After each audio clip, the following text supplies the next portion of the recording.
Hello, আসসালামু আলাইকুম। সবাই কেমন আছেন? আশা করি আল্লাহর রহমতে ভালো আছেন। এইটা হচ্ছে আমাদের শহরের অবস্থা, যানজটের অবস্থা। এত পরিমাণ যানজটটা এই কারণে বললাম, এই যে ভিডিওতে দেখলেন একটা অ্যাম্বুলেন্স দাঁড়ায় আছে রুগী নিয়ে। 2-1 মিনিট দাঁড়ায় থাকলে একটা কথা, সবাই এলোমেলো গাড়ি চালাইতেছে, সামনে রাস্তার কাজ চলতেছে, পুরো এক সাইড বন্ধ হঠাৎ করে। কিন্তু এই সময়টা কাজ করাটা, পরীক্ষার্থীরা দাঁড়ায় আছে, পরীক্ষার টাইম হয়ে গেছিল, মানে তারা এখন কিভাবে যাবে? এই রাস্তাটুকু পার হওয়ার তো অবশ্যই কোনো অবস্থা থাকতে হবে।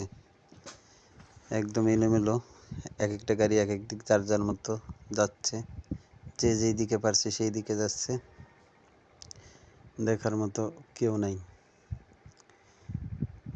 পরীক্ষার্থীরা নেমে নেমে দাঁড়ায় আছে, কিন্তু কাদা বৃষ্টির কারণে তারা হেঁটেও যাইতে পারতেছে না, এরকম একটা অবস্থা। বৃষ্টিও নামতেছে হালকা হালকা ফোঁটা ফোঁটা। এই বিষয়গুলোর দিকে একটু নজর দেওয়া উচিত। এই যে একটা অ্যাম্বুলেন্স সামনে যেটা রুগী নিয়ে দাঁড়ায় আছে, যাওয়ার কোনো অবস্থা নেই। এখানে এদের করণীয় কি? এইগুলো যদি নিয়ম শৃঙ্খলার মধ্যে না থাকে তাহলে তো সবার জন্যই ভোগান্তি। 2 মিনিটের পথ যদি 1 ঘন্টাতেও পার না হওয়া যায়, প্রত্যেকেই তো একটা সময় নিয়ে বের হয়েছে বাসার থেকে,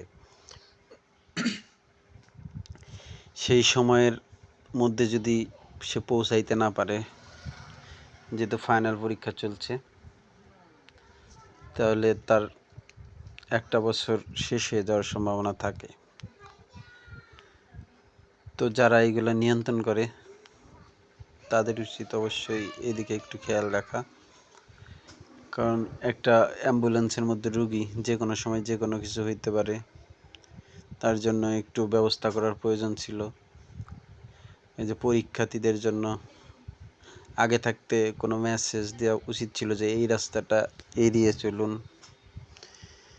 এই সময়টা কাজ চলবে, এই সময়টা অন্য রাস্তা দিয়ে চলাচল করুন। তাহলে তারা সতর্ক হতে পারত, সতর্ক হয়ে হয়তো অন্য রাস্তা দিয়ে যাতায়াত করতে পারত, বা যে কোনো একটা উপায় তারা আরও কিছুটা সময় আগে বের হতে পারত। এগুলো তারা করতে পারত।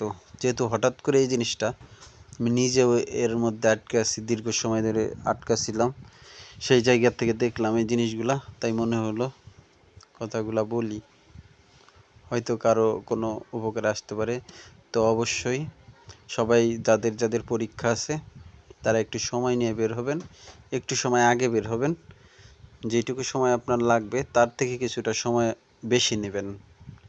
বেশি নেওয়ার কারণ হয়েছে এই যে যানজটে থাকতে পারেন বা যে কোনো সমস্যা হইতে পারে, অবশ্য আপনার এইটুকু সময়ের জন্য আপনার যেন যেই সাবজেক্টটা পরীক্ষা, সেই সাবজেক্টটা যদি আপনি না দিতে পারেন, আপনার একটা বছর লস হবে। আর একটা বছর সমান সমান অনেক সময়, একটা বছরে অনেক কিছু। যারা জীবনে যতই উপরে উঠছে, তারা যদি একটা বছর পিছিয়ে যেত তাহলে তাদের ওইখানে ওঠাটা হয়তো হইতো না।